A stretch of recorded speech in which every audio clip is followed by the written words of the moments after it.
Pemirsa, kita akan memasuki kabar Panambayan. Banjarmasin sempat berada di zona hijau, namun dalam beberapa minggu belakangan ini, kasus virus corona kembali mulai menanjak. Akibatnya ada beberapa kelurahan yang kembali berada di zona habang. Peristiwa mulai kembali merebaknya kasus virus corona ini pun menjadi perhatian wakil rakyat di DPRD Banjarmasin.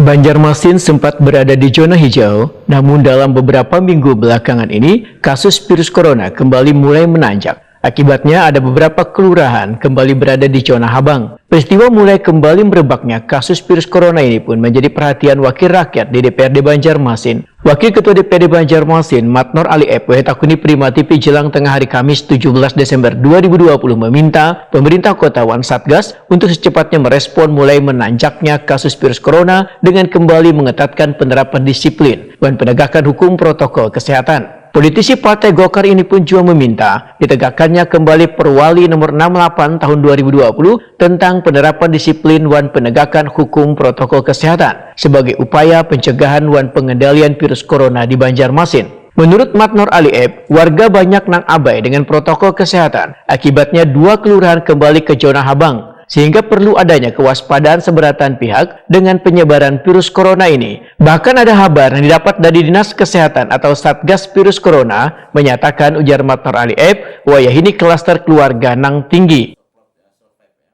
Nanti klaster keluarga itu bisa meningkat dan menjadi klaster sekolah.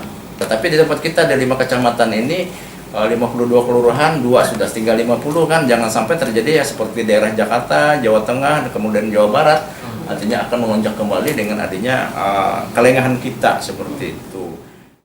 Matnor Ali Ep menghimbau warga nang bulik begawi atau lagi keluar rumah ketika kembali ke rumah harus mematuhi protokol kesehatan agar keluarga bisa terhindar dari wabah virus corona.